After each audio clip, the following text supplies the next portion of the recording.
क्या हवा में जहर है या हवा ही आजकल जहर है? हवा ही आजकल जहर है। ठंड पड़ती है तो वायरसेस जो है हवा में ज़्यादा देर तक रहते हैं। फेफड़े पिंक नजर आते थे, आज वो फेफड़े काले नजर आ रहे हैं। जहाँ पे पोल्यूशन ज़्यादा है उनके फेफड़ों में एंथ्रोपोटिक पिगमेंट, काले रंग के जो पिगमेंट्स हैं वो जमना शुरू हो जाते हैं। हम कितनी सिगरेट हर रोज इनहेल कर रहे होते हैं जबकि हम स्मोकर्स हैं भी नहीं। वायु प्रदूषण अगर पुअर से ज़्यादा हो तो 8 से 10 सिगरेट रोज पी रहे हैं। और कौन से ऐसे खराटे होते हैं जो हमारे फेफड़ों पर प्रभाव डाल रहे होते हैं? खराटे मारने से ये नहीं कि आप लोग खराटे मार रहे हो, लोग डिस्टर्ब हो रहे हैं, इससे आपके सारे मेटाबॉलिक सिस्टम पे असर पड़ रहा है।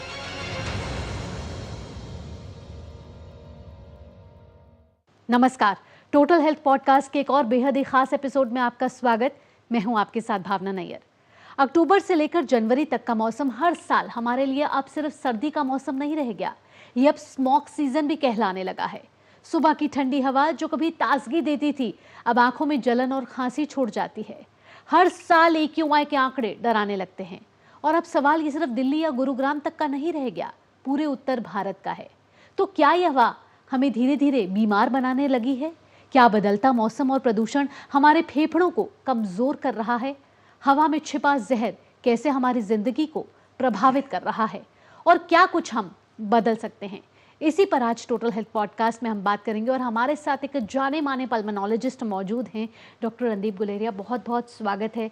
डॉक्टर रणदीप गुलेरिया के बारे में आपको बताऊं तो ये chairman of internal medicine and sleep medicine Medanta hospital के साथ इस समय जुड़े हुए हैं, साथ ही पूर्व डायरेक्टर हैं एम्स के साथ और करीब 30 साल से ज़्यादा एम्स के साथ जुड़े रहे हैं। और अगर पल्मोनोलॉजी में किसी को लेजेंड कहा जाता है तो डॉक्टर रणदीप गुलेरिया को कहा जाता है, जो पद्मश्री से भी सम्मानित हैं। बहुत बहुत स्वागत सर एक बार फिर आपका।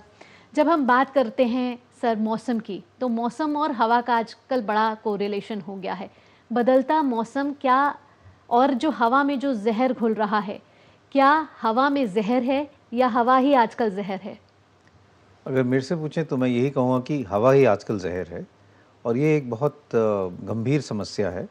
अगर हम सर्दी के मौसम की बात करें तो सर्दियों के मौसम में स्पेशली जो हम सेंट्रल इंडिया की बात करते हैं, जो हम कहते हैं इंडो गैंजेटिक प्लेन, वहाँ पे दो चीज़ें होती हैं। एक तो पोल्यूशन के लेवल बढ़ जाते हैं, पराली होती है, लोग घर आग जलाते हैं, बाहर ठंड लगती है तो लोग कई जगह पे आग जला के अपने आप को गर्म रखते हैं। साथ में मौसम ऐसा हो जाता है कि ठंड के कारण हवा कम हो जाती है और जो पोल्यूशन है वो ग्राउंड लेवल पे ही रह जाता है, धरती पे ही रह जाता है, जिससे ग्राउंड लेवल पोल्यूशन बढ़ जाता है। गर्मियों में गर्मी वेदर के कारण, हीट के कारण वो ऊपर उठ जाता है तो इसलिए ग्राउंड लेवल पोल्यूशन कम रहता है। तो इन्वायरमेंटल फैक्टर या हम कहें मेट्रोलॉजिकल फैक्टर्स और ज़्यादा पोल्यूशन की इमिशन के कारण सर्दियों में जो है हवा ही जहर हो जाती है। बिल्कुल, तो हवा जहर बन चुकी है, लेकिन हमें इस जहर को कैसे रोकना है इसके भी कई समाधान निकालने होंगे। लेकिन आजकल जो बदलता मौसम है उसमें सर्दी खांसी बड़ी आम हो गई है, लेकिन कभी कभी हम कहते हैं कि खांसी जा ही नहीं रही, और ये जब खांसी जा ही नहीं रही तो इसको परसिस्टेंट कॉफ कहा जाता है। ये परसिस्टेंट कॉफ क्या है? क्या ये बदलते मौसम के साथ आता है या फिर प्रदूषण के कारण ये कॉफ जा ही नहीं रहा? तो दोनों चीज़ें हैं। जब मौसम बदलता है तो एक तो जैसे हमने कहा कि प्रदूषण ज़्यादा हो जाता है और बदलते मौसम के कारण वायरल इन्फेक्शन भी ज़्यादा हो जाती हैं। वो इसलिए होते हैं क्योंकि जब ठंड पड़ती है तो वायरसेस जो है हवा में ज़्यादा देर तक रहते हैं, लोग इकट्ठे ज़्यादा होते हैं क्योंकि अंदर ज़्यादा रहते हैं, बाहर इतना नहीं जाते हैं, तो एक से दूसरे में इन्फेक्शन भी जल्दी फैलता है, तो स्प्रेड ऑफ इन्फेक्शन भी ज़्यादा हो जाता है। और वायरल इन्फेक्शन जब होता है तो जब सांस की नाली में वायरल इन्फेक्शन के कारण सोजिश होती है या खराश होती, गले में खराश हुई, खांसी शुरू होने लगी और कई दफ़ा लोगों को लगता है कि खांसते ही रहते हैं वो, तो जब पोल्यूशन उसके साथ जुड़ जाता है तो पोल्यूशन जब सांस की नाली में जाता है तो वो जो सोजिश वायरल इन्फेक्शन के कारण हुई है वो कम नहीं हो पाती, वो फिर उसको इरिटेशन रहती है, वो फिर आगे बढ़ती रहती है और क्रॉनिक कफ हो जाता है और फिर लोगों को लगता है कि हमारी खांसी जा ही नहीं रही, बार बार हम खांस रहे हैं और इतना खांसी हमें कभी हुई नहीं थी। तो ये दोनों का जो कॉम्बिनेशन है, स्टार्टिंग विद वायरल इन्फेक्शन, लेकिन पोल्यूशन जो है, वायु प्रदूषण जो है उसको आगे कम नहीं होने देती, इसके कारण लोगों को इस मौसम में खांसी ज़्यादा रहती है। और सर दर्शक आपसे ये भी जानना चाहते हैं कि AQI का ये जो पुअर टू सीवियर कैटेगरी है ये क्या होता है?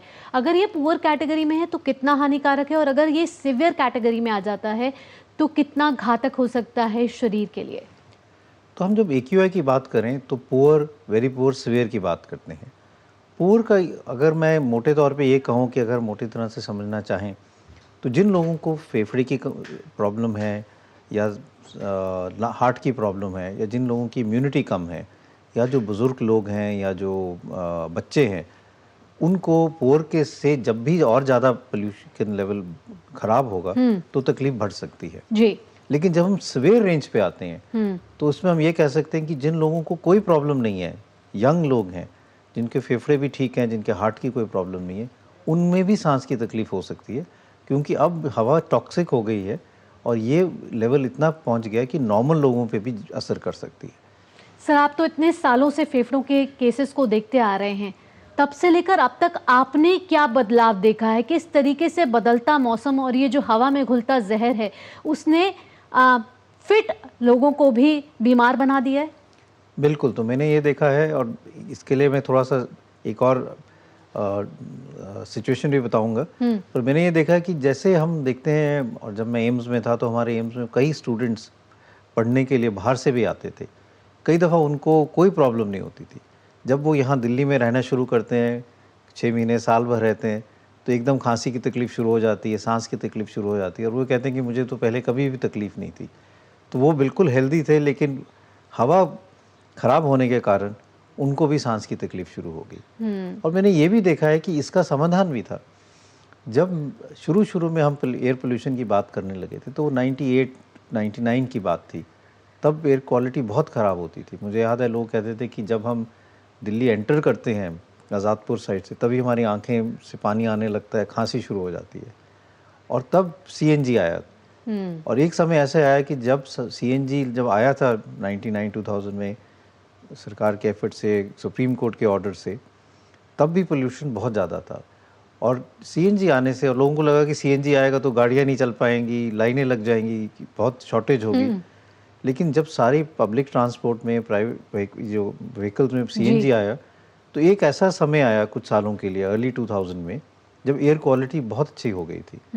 लेकिन आस्ता आस्ता फिर कंस्ट्रक्शन होने लगा, डीजल गाड़ियाँ बढ़ गई, दिल्ली में और चीज़ें हो गई और फिर हम वहीं के वहीं पहुंच गए और अब वो आगे बढ़े जा रहा है। बिल्कुल। इसके साथ साथ जब air quality poor to severe category में आती है तो क्या क्या सिम्टम्स दिखने लगते हैं, चाहे वो बच्चों की बात करें या फिर बड़ों की बात करें? तो बच्चों की अगर हम बात करें या बड़ों की बात करें तो हमने ये देखा, और ये स्टडी एम्स में हुई थी और हॉस्पिटल्स में हुई हैं, कोविड से पहले की स्टडी है ये। तब ये देखा गया कि जब भी एयर क्वालिटी सीवियर की रेंज में आती थी तो उसके अगले 4 से 6 दिन के में इमरजेंसी विजिट्स बच्चों की और अडल्ट्स में रेस्पिरेटरी प्रॉब्लम के कारण, सांस की प्रॉब्लम के कारण एकदम बढ़ जाती हैं, 20% बढ़ जाती हैं। इसका ये मतलब कि जिन लोगों को प्रॉब्लम है, बच्चों को या अडल्ट्स को, उनके फेफड़ों में जब ये पोल्यूटेंट्स जाते हैं तो उनकी सांस की नाली सूज जाती है, सांस लेने में मुश्किल होती है, छाती से आवाज़ आने लगती है, खांसी होती है, सैचुरेशन कम होने लगती है, सांस नहीं ले पाते और ऐसी सिचुएशन हो जाती है कि उनको इमरजेंसी पे आने की ज़रूरत पड़ जाती है, कैजुअल्टी आने की ज़रूरत पड़ती है। कुछ लोगों बच्चों को, अडल्ट्स को एडमिट करने की ज़रूरत भी पड़ जाती है। तो इसीलिए सर्दियों में जो ये हवा है ये एकदम पॉइजनस हो जाती है। इसके साथ जब हवा पॉइजनस हो जाती है तो ये भी जानना ज़रूरी है, ये सिम्टम्स जब दिखने लगते हैं और जब AQI हमारी ज़िंदगी का पार्ट ही बन चुका है, अगर एक आम इंसान को इसमें पता करना हो कि साइंस ऑफ हेल्दी लंग्स क्या है, क्या हमारे लंग्स, क्योंकि दिख तो रहे नहीं हैं, जो भी हो रहा है वो अंदर हो रहा है और खांसी और सर्दी को तो हम नॉर्मल मान लेते हैं, तो ऐसे में बढ़ते प्रदूषण में हम कैसे माने कि हमारे जो फेफड़े हैं वो स्वस्थ हैं? तो फेफड़ों की जो हेल्दी हम कहते हैं असेसमेंट के लिए, उसके लिए हम एक लंग फंक्शन भी करते हैं, लोगों को टेस्ट कराते हैं, जिससे हम कहते हैं कि एक मशीन के अंदर आप फूंक मार के देखो कि आपकी लंग की कैपेसिटी कितनी है। और आमतौर पर अगर मैं ये कहूँ, और ये पोल्यूशन के साथ भी है और लोग जो सिगरेट स्मोक करते हैं उसके साथ भी है, कि हमारे लंग की जो हेल्थ है वो सबसे बेहतर रहती है अगर हम 22-24 साल की उम्र के हों, तब हमारी लंग की कैपेसिटी सबसे ज़्यादा रहती है। उसके साथ उम्र के हिसाब से थोड़ी थोड़ी लंग की कैपेसिटी डिक्लाइन होती है, which is normal ageing process. तो ये मान लो कि 25 से 30 ml जो है लंग की कैपेसिटी हर साल हर एक व्यक्ति में नॉर्मली कम होती है। लेकिन जिन लोगों को पोल्यूशन के कारण असर पड़ रहा हो या स्मोकिंग के कारण, धूम्रपान करने के कारण असर पड़ रहा हो और जिन पे फेफड़े ख़राब हो रहे हों, उनमें यही जो ड्रॉप इन लंग की कैपेसिटी जो है, जो हम कह रहे हैं 25 से 30 ml हर साल होती है, जी। वो 75 से 100 ml हो जाती है। मतलब आपकी लंग की कैपेसिटी ऑलमोस्ट 3 गुना ज़्यादा गिरना शुरू होगी। और उसका ये मतलब हुआ कि जैसे जैसे आपकी उम्र बढ़ेगी तो थोड़ी सी एक्टिविटी में पहले सांस चढ़ने लगेगा। आप कहेंगे सीढ़ियाँ चढ़ने पे सांस चढ़ता है, फिर कहोगे कि थोड़ा तेज़ चलने पे सांस चढ़ता है, फिर होगा कि थोड़ा आम काम करने पे सांस चढ़ता है, तो वो लंग की कैपेसिटी कम हो रही है। तो उसकी जांच करने के लिए आप लंग फंक्शन करा सकते हैं, उसमें देख सकते हैं। और डॉक्टर साहब, ये 6 मिनट वॉक टेस्ट क्या होता है? क्या ये 6 मिनट वॉक टेस्ट आपको बता सकता है कि आपके फेफड़े मजबूत हैं? 6 मिनट वॉक टेस्ट होता है कि हम आपको एक 6 मिनट के लिए, 6 मिनट के लिए चला के देखते हैं कि आप कितनी तेज़ चल सकते हो, आप कितना डिस्टेंस कवर कर सकते हो और आपकी सैचुरेशन कितनी रहती है। इसमें कई फैक्टर्स हैं, तो ये आपके कार्डियोपल्मोनरी सिस्टम के बारे में बता सकता है। और ये एक सिंपल टेस्ट है जो कोई भी कर सकता है, लेकिन इसमें यह है कि अगर आपको मान लो जोड़ों की तकलीफ़ है या आपको और प्रॉब्लम है जिसके कारण आप चल नहीं पा रहे हो, तो आप वैसे ही कम चलोगे तो आपका लंग्स ठीक है, लेकिन और कारण के कारण 6 मिनट वॉक टेस्ट कम आ रहा है। तो उसको इंटरप्रेट करना, उसके पूरी तरह से उसको समझना बहुत ज़रूरी है। और डॉक्टर साहब, क्या आप मानोगे कि पिछले कुछ सालों में जो फेफड़े पिंक नज़र आते थे, आज वो फेफड़े काले नज़र आ रहे हैं? ये बात बिल्कुल सही है। और ये आप देखोगे कि अगर हम बात करें फेफड़ों को, अगर हम बाहर से देखें या हम दूरबीन से अंदर से देखते हैं, तो उसमें हम देखते हैं कि जो लोग ऐसी जगह रह रहे हैं जहाँ पे पोल्यूशन ज़्यादा है, उनके फेफड़ों में एंथ्राकोटिक पिगमेंट, काले रंग के जो पिगमेंट्स हैं वो जमना शुरू हो जाते हैं और लंग जो हैं वो अंदर से भी और बाहर से भी उनका पिंक से ब्लैक कलर होने लगता है। अब बच्चों पर भी आते हैं, क्योंकि ये हमारी भावी पीढ़ी है और इनसे हमें बहुत आशाएं हैं, लेकिन जो वायु प्रदूषण बढ़ रहा है वो इनके फेफड़ों को कमज़ोर बना रहा है। क्या जो बच्चों की लाइफ एक्सपेक्टेंसी होनी चाहिए वो इस वायु प्रदूषण की वजह से कम हो रही है और कितनी कम हो रही है? तो कुछ डेटा ये सजेस्ट करता है कि लंग ग्रोथ कम होती है। और इसमें एक स्टडी भी हुई थी जिन्होंने उन्होंने देखा कि जो लोग बच्चे जो हैं, जो ऐसे वातावरण में रह रहे हैं जहाँ पोल्यूशन ज़्यादा है, उनकी लंग की कैपेसिटी कंपेयर की उन बच्चों से जो ऐसे वातावरण में रह रहे हैं जहाँ पे पोल्यूशन नहीं है जी। और उन्होंने दिखाया कि लंग ग्रोथ जो है वो सिग्निफिकेंट 15 से 20% रिटार्डेड रहती है। मतलब उनकी जो पोल्यूशन वाले एरिया में लोग बच्चे रह रहे हैं, उनकी लंग की कैपेसिटी 15 से 20% कम हो रही है जी। जो एज़ कम्पेयर टू जो लोग उस इन्वायरमेंट में रह रहे हैं जहाँ पे पोल्यूशन नहीं है। लेकिन एक स्टडी जो यूएसए से आई, उसने ये भी शो किया है कि अगर हम पोल्यूशन ठीक कर दें तो काफ़ी हद तक बच्चों में रिकवरी भी हो जाती है, क्योंकि बच्चों के लंग्स अभी भी ग्रो कर रहे होते हैं। जैसे जैसे आपकी हाइट बढ़ती है, जैसे जैसे आपकी लंग की बढ़ती है, तो लंग ग्रोथ भी होती है। तो इस स्टडी ने ये शो किया कि वो बच्चे जो पोल्यूशन वाले टाइम पे रह रहे थे, बिल्कुल, अगर अब उनका पोल्यूशन लेवल कम होके अब वो ग्रो करें तो उनकी लंग कैचअप हो जाता है, मतलब उनकी ग्रोथ फिर बेटर हो सकती है। तो इसलिए अगर हम प्रयास करके पोल्यूशन कम कर सकते हैं तो हम रिकवरी भी कर सकते हैं। लेकिन अगर हम प्रयास करके ये ना करें तो फिर लोग बच्चे, हमारे अगली जो पीढ़ी है, उनमें रेस्पिरेटरी प्रॉब्लम ज़्यादा होंगी और प्रॉब्लम्स होंगी। अब तो डेटा ये भी आ रहा है कि पोल्यूशन जो है, स्पेशली जो अल्ट्रा फाइन पार्टिकुलेट हैं PM 2.5, वो सारे शरीर में जाके असर करते हैं और इससे लंग ही नहीं, बहुत ज़्यादा और ऑर्गन्स हैं उस पर भी असर पड़ता है। बिल्कुल, इसी पर मैं आना चाहूँगी। आप कह रहे हैं कि जो ये PM 2.5 पार्टिकल है वो सिर्फ फेफड़ों पर असर नहीं करता, आपके शरीर के दूसरे ऑर्गन्स पर भी असर करता है। ये शरीर के दूसरे ऑर्गन्स क्या क्या हैं जिस पर ये वायु प्रदूषण असर कर रहा है? तो अगर हम वायु प्रदूषण की बात करें तो हम PM 2.5 की ही बात करते हैं। PM 2.5 का मतलब क्या है? जी। PM का मतलब पार्टिकुलेट मैटर। पार्टिकुलेट मैटर 2.5 का मतलब उसका डायमीटर कितना है। जैसे मान लो PM10 का मतलब 10 माइक्रॉन्स का है। अगर 10 माइक्रॉन का डायमीटर हो तो ये पार्टिकल जो हैं वो हमारे नाक से आगे नहीं जा पाते, क्योंकि उनका साइज़ इतना है कि हमारे जो नाक में बाल हैं वो उसको रोक लेते हैं। ठीक। लेकिन अगर वो पार्टिकुलर साइज़ और छोटा हो जाए, 2.5 हो जाए, तो इतना बारीक हो जाता है कि अगर हम अपने बाल को के भी कई टुकड़े करें, मतलब मान लो हम अपने जो एक ह्यूमन हेयर है उसके कई टुकड़े करें तो उससे भी छोटा है। तो PM 2.5 का मतलब उसका साइज़ जो है 2.5 माइक्रॉन्स है और ये हवा के साथ बिल्कुल फेफड़े के अंदर चला जाता है। और इससे भी फाइन पार्टिकल्स अब देखे जाते हैं, जिसको हम कहते हैं अल्ट्रा फाइन पार्टिकलेट, जी। जिनका हुआ डायमीटर 0.1 माइक्रोन है।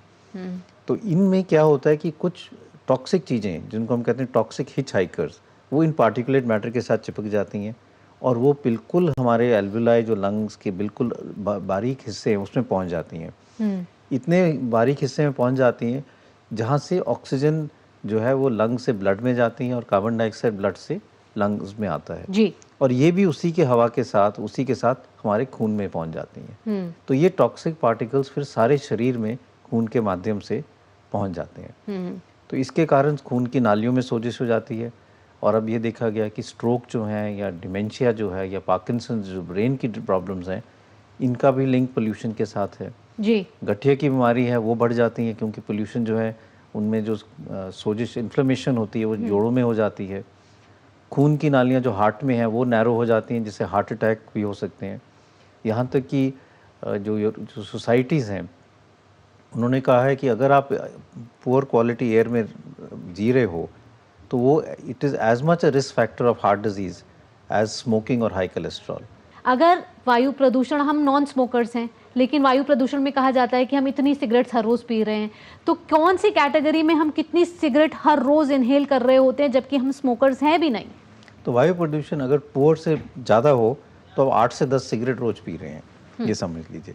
और इसका ये मतलब हुआ कि अगर हम ये रेगुलरली कर रहे हैं और अगर हम डेटा देखें सेंट्रल इंडिया का, दिल्ली का भी डेटा देखें जो पोल्यूशन कंट्रोल बोर्ड का है, उसमें 70% ऑफ डेज, सिर्फ बरसात के मौसम में और कुछ हद तक गर्मियों के दिनों में pollution value, air quality better रहती है, नहीं तो air quality usually poor range में या अनएक्सेप्टेबल रेंज में रहती है। सिर्फ एक टाइम था जब लॉकडाउन हुआ था कोविड के टाइम, जब पिछले 10 साल में एयर क्वालिटी बेटर रही थी, नहीं तो अगर हम पिछले 10 साल का डेटा देखें तो हमारे जो एयर क्वालिटी है ज़्यादातर खराब ही रही है। चलिए अब आगे बढ़ते हैं और आगे बढ़ते हुए दूसरी चीज़ों पर भी बात कर लेते हैं, क्योंकि लंग्स के ख़राब होने के कई और वजह भी हैं वायु प्रदूषण के अलावा, जिसमें टीबी है, या फिर आपने जब स्मोकिंग की बात करी डॉक्टर साहब, अगर हम स्मोकर्स नहीं हैं लेकिन आजकल कई तरीके की सिगरेट्स अवेलेबल है मार्केट में, ये जो अलग अलग तरीके की सिगरेट्स अवेलेबल हैं उसके क्या दुष्प्रभाव हैं, कितनी हानिकारक हैं, क्योंकि कोई रेगुलेशन नहीं है उन पर? तो ये बहुत सही है और इसके लिए रेगुलेशन एक दफ़ा शुरू हुआ भी था, और अगर हम मिनिस्ट्री ऑफ हेल्थ के देखें गाइडलाइंस तो उन्होंने ये रेगुलेशन था कि जो सेल ऑफ वेपिंग, जिसको हम वेपिंग कहते हैं, वो अलाउड नहीं है। लेकिन अगर हम देखें ग्राउंड रियलिटी तो ये बच्चों में बहुत प्रिवेलेंट है, चाहे हम कहें हुक्का बार्स की बात करें या वेपिंग की बात करें।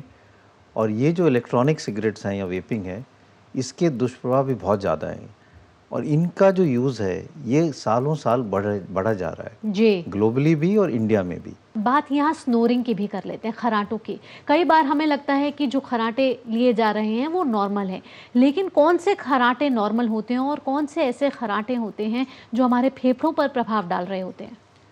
तो स्नोरिंग या खराटों जो है, कई लोग ये सोचते हैं कि खराटे मार रहे हैं तो हम बहुत अच्छी तरह और अच्छी नींद सो रहे हैं, लेकिन एक डिजीज़ है जिसको हम स्लीप एपनिया कहते हैं, ऑब्स्ट्रक्टिव स्लीप एपनिया, वो ख़तरनाक हो सकती है। और उसमें ये होता है कि ज़ोर ज़ोर के खराटे मारते हैं। अब हम ये देख रहे हैं कि इसके जो प्रिवेलेंस है, मतलब इसका जो नंबर्स हैं वो एकदम बढ़ रहे हैं। इसका एक कारण ये भी है कि हमारे कंट्री में अब ओबेसिटी ज़्यादा देखी जा रही है, स्पेशली जो हायर मिडिल क्लास और अपर मिडिल क्लास में जी, मोटापापन ज़्यादा आ रहा है। माननीय प्रधानमंत्री जी ने भी इसका जिक्र किया था, और एक ओबेसिटी एपिडेमिक हो रहा है। और ओबेसिटी के कारण जो मोटापा ज़्यादा होता है, तो पेट में मोटापा ज़्यादा होता है, गर्दन में मोटापा ज़्यादा होता है, जिसके कारण हमारी सांस की नाली और थोड़ी नैरो हो जाती है। और जब ये स्नोरिंग, जब हम खराटों की बात करते हैं तो ऑब्स्ट्रक्टिव स्लीप एपनिया में ऐसे होता है कि जब हम सांस ले रहे हैं, जब हमारे मसल रिलैक्स हो रहे होते हैं तो हमारी सांस की नाली एकदम नैरो होने लगती है जी, और जोर जोर के खराटे आने लगते हैं। फिर एक समय ऐसे आता है जब सांस की नाली बंद हो जाती है, हम सांस लेने की कोशिश कर रहे हैं, गहरी नींद में हैं, लेकिन हमारी सांस की नाली बंद है, तो हम गहरी नींद से लाइट नींद पे आ जाते हैं और एक झटके से सांस लेते हैं। तो जो साथ में सो रहा है वो ये कहेगा कि बहुत जोर के खराटे मारे थे, फिर कुछ टाइम के लिए सांस रुक गया, फिर झटके से आपने सांस लिया और फिर सांस ले रहे हो। जो खर्राटे मारा है उसको पता नहीं चलेगा, क्योंकि वो सिर्फ गहरी नींद से लाइट नींद पे आता है, उठता नहीं है जी।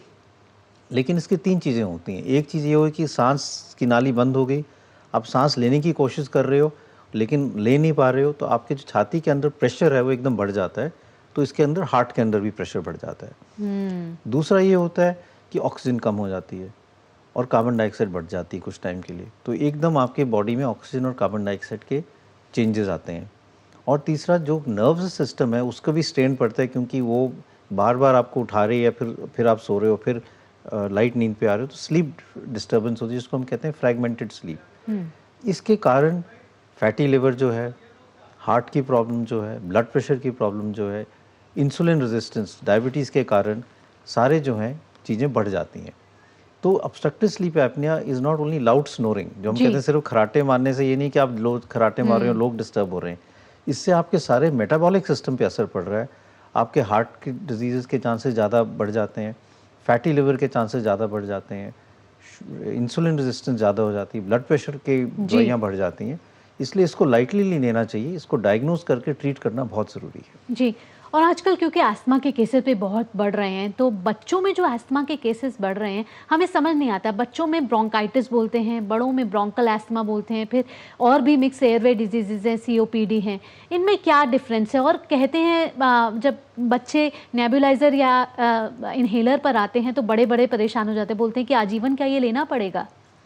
नहीं, पहले तो बच्चों में जो है कई दफ़ा सांस वायरल इन्फेक्शन के कारण या कुछ और इन्फेक्शन के कारण सांस की नाली सिकुड़ जाती है, तो इसलिए सांस की तकलीफ़ होने लगती है, जिसको हम कई पीडियाट्रिशियन ब्रोंकाइटिस या हाइपर रिएक्टिव एयरवेज कह देते हैं। जी। कई बच्चे जिनको बचपन में ये चीज़ें होती हैं, उनको आगे जाके दमा नहीं होता, वो they grow out of their asthma जो हम कहते हैं।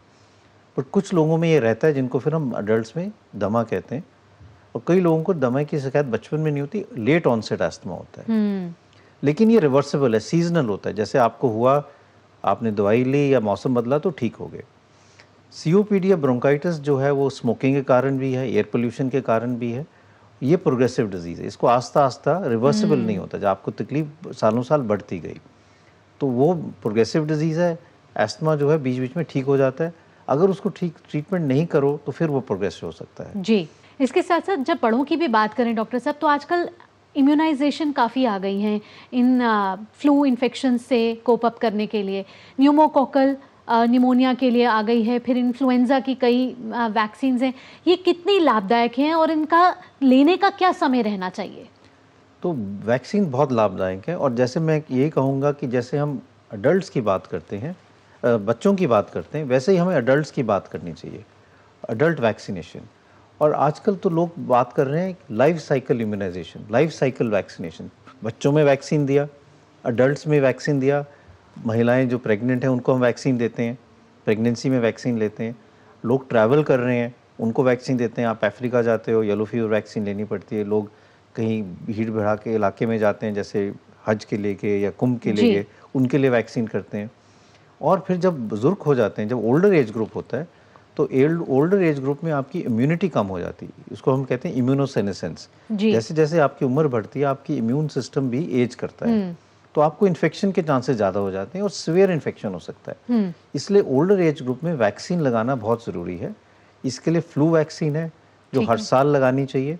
समय क्या रहना चाहिए, क्या कोई मंथ होता है लगाने का? फ्लू वैक्सीन हमारे देश में 2 टाइम में आती है, नॉर्दर्न हेमिस्फीयर और सदर्न हेमिस्फीयर, सर्दियों से पहले वाली वैक्सीन है। तो नॉर्दर्न साइड में ये सितंबर अक्टूबर में आती, तब लगानी चाहिए, और सदर्न हेमिस्फीयर वैक्सीन भी हमारे यहाँ आती है जो अप्रैल में आती है। एक साइकिल लेके उसमें आपको हर साल वैक्सीन लगा लेनी चाहिए, और उससे आपको जो सर्कुलेटिंग वायरस है फ्लू का, उससे प्रोटेक्शन मिलता है। दूसरा बैक्टीरियल इन्फेक्शन होते हैं, कॉमनेस्ट बैक्टीरियल इन्फेक्शन न्यूमोकोकल है, जिसको हम कहते हैं स्ट्रेप्टोकोकस निमोनिया, उसके लिए एक न्यूमोकोकल वैक्सीन और नई वैक्सीन आई है जो 20 स्ट्रेन्स कवर करती है, PCV 20 है, वो ज़िंदगी में एक ही दफ़ा लगानी होती है। तो वो तो once in a lifetime है। जिनको हाई रिस्क ग्रुप है, हार्ट की प्रॉब्लम है, लंग की प्रॉब्लम है, बार बार इन्फेक्शन के चांसेस हैं, या जिनकी एज ज़्यादा है, 60 साल से ज़्यादा है, उनको ये दोनों वैक्सीन लगानी चाहिए। आखिरी में जाते जाते 5 ऐसी चीज़ें जो जाननी ज़रूरी है, क्योंकि दर्शक आपको मानते हैं, जानते हैं, और आपकी हर एक कही हुई बात जो है वो कहीं ना कहीं अपनाते हैं, तो 5 ऐसी चीज़ें जो आपके लंग्स को रख सकती हैं मजबूत। सबसे पहली चीज़ें हैं कि आप लंग्स अगर मजबूत रखने हैं तो आप अपनी आदतें ठीक रखें। स्मोकिंग करते हैं तो बिल्कुल उसको छोड़ दें। यंग जनरेशन के लिए मैं कहूँगा कि वेपिंग को फैशनेबल ना समझें, ये आपके लंग को नुकसान करती हैं। अपनी तरफ से कोशिश करें कि जो पोल्यूशन लेवल है वो अपनी तरफ जितना आप कर सकते हो, एफर्ट कर सकते हो, उसको कम करें। पब्लिक ट्रांसपोर्ट यूज़ करें और अगर आपको लंग की प्रॉब्लम है तो ऐसी एक वे अगर ख़राब है तो वहाँ ना जाएं। दूसरा, अपना वेट पे ध्यान रखें। ओबेसिटी या ओवरवेट से भी आपके लंग पे जोर पड़ता है, लंग की कैपेसिटी कम होती है, तो वो अपना एक ध्यान रखें। रेगुलर एक्सरसाइज करें। लंग्स की अगर हम बात करें तो एक तो फेफड़े हैं जिससे हवा अंदर जाती है, दूसरे रेस्पिरेटरी मसल्स हैं जो लंग्स में हवा अंदर खींचते हैं। एक्सरसाइज करने से आपकी कार्डियोपल्मोनरी एक्सरसाइज से मसल की टोनिंग भी अच्छी रहेगी, सर्कुलेशन बेटर रहेगा, तो लंग की कैपेसिटी भी बेटर रहेगी। और अपने खान पान पे ध्यान दें। Good balance diet with fresh fruits, green leafy vegetables, उससे भी आपकी लंग ग्रोथ बेटर रहेगी। बहुत बहुत धन्यवाद doctor Guleria total health podcast में आने के लिए और इतनी महत्वपूर्ण जानकारी हमारे फेफड़ों को कैसे हम फिट रख सकते हैं ना, उसके लिए हमें बताने के लिए। Thank you very much for having me at total health. Thank you very much. धन्यवाद। हम हमेशा कहते हैं कि जिंदगी सांसों में बसती है, लेकिन जब हवा ही बीमार हो जाए तो सांस लेना भी मुश्किल हो जाता है। ये लड़ाई सिर्फ डॉक्टरों की नहीं, हम सबकी है। तो अगली बार जब AQI बढ़े तो शिकायत से पहले सोचेगा और अमल करेगा कि कैसे अपने फेफड़ों को मजबूत बना सकते हैं और कैसे मैं अपने आप को बदल सकता हूं या बदल सकती हूं। अगर ये पॉडकास्ट आपको जानकारीपूर्ण लगा हो तो इसे शेयर जरूर कीजिएगा, क्योंकि किसी की एक सांस शायद इसी जानकारी से बच जाए। इसी के साथ टोटल हेल्थ पॉडकास्ट में मुझे और मेरी पूरी टीम को दीजिए अनुमति। अगले हफ्ते फिर किसी इंपॉर्टेंट टॉपिक के साथ आपसे होगी मुलाकात। तब तक के लिए दीजिए अनुमति। नमस्कार।